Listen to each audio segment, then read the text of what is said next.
Behind the historic gates of Buckingham Palace, power dynamics inside the British monarchy are subtly but undeniably shifting. While public attention often focuses on state dinners and ceremonial appearances, recent reports regarding the future court of Prince William and Princess Catherine have raised compelling questions about what lies ahead.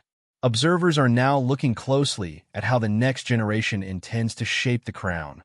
By the end of this video, you will understand the reporting surrounding Prince William and Catherine's long-term vision for the monarchy, how Queen Camilla fits into the institutional landscape, and what these evolving dynamics tell us about King Charles's reign.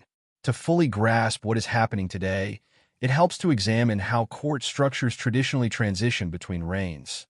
When a monarch passes, the existing sovereign's household undergoes a major restructuring. The surviving spouse of a monarch historically shifts from playing a central royal role to stepping back into a supporting, less public existence. This transition is not a modern invention.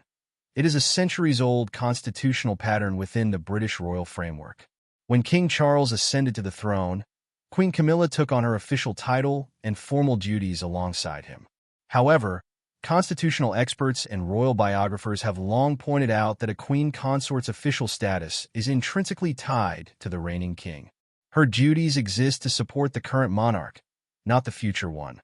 When Prince William eventually takes the throne, Catherine will become queen consort, naturally placing her at the center of the monarchy's public image and daily operations. But that wasn't the only reason royal commentators started paying close attention to the future court structure. Reports from veteran royal correspondents suggest that Prince William has very specific ideas about how his future reign will look. Unlike previous generations, the Prince of Wales has consistently advocated for a streamlined, highly focused core group of working royals. His vision emphasizes a modern, reduced footprint designed to keep the institution efficient and relevant to the public. This preference for a smaller core team directly impacts how future households will be staffed and funded. Then, questions began to arise about what this modernized vision means for senior members of the current court. Multiple royal commentators have noted that once Prince William becomes king, Queen Camilla's role will inevitably undergo a dramatic shift.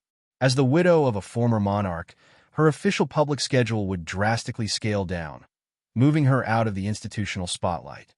While some commentators frame this as a sharp royal rift, royal historians view it simply as the natural mechanics of royal succession.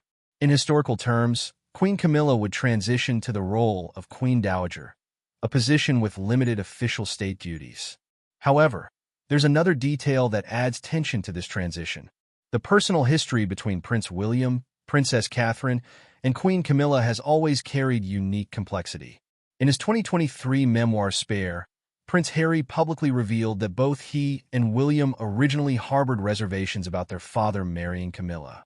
While William and Camilla developed a functional working relationship over the years, biographers note that William's primary loyalty has always remained with his immediate family and his mother's legacy.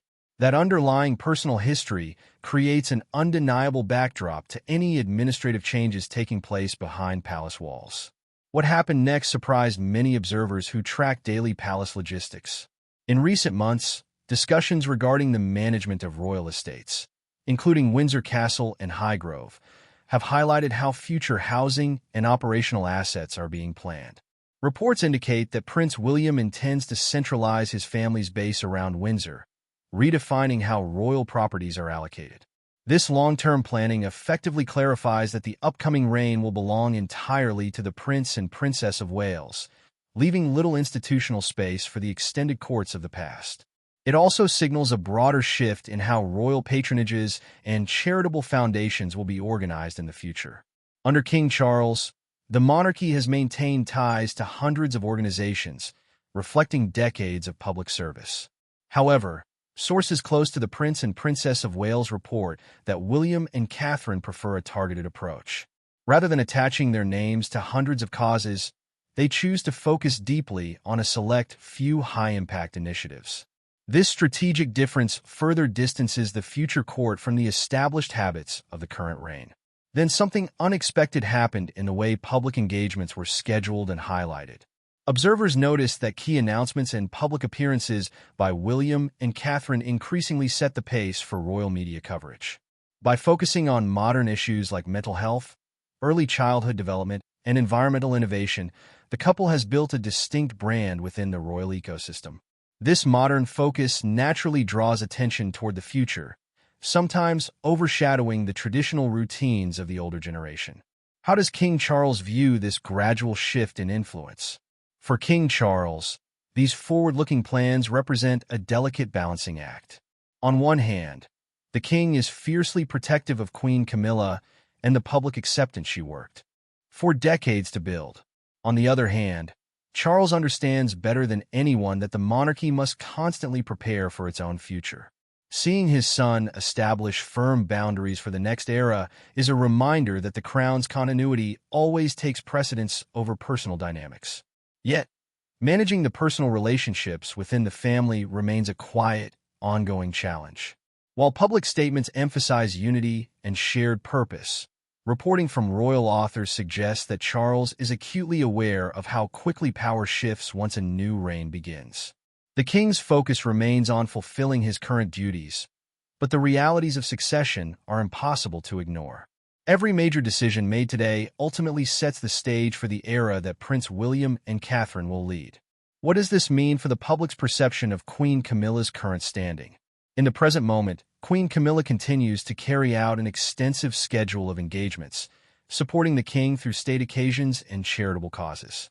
Her current position as queen consort is fully established and recognized across the Commonwealth.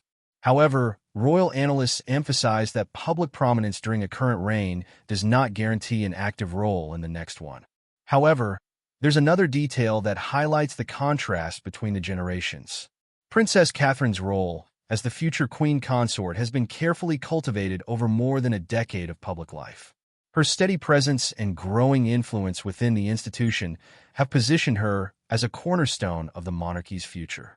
As Catherine's public role expands, the contrast between her rising profile and the eventual step back of older royals becomes increasingly clear.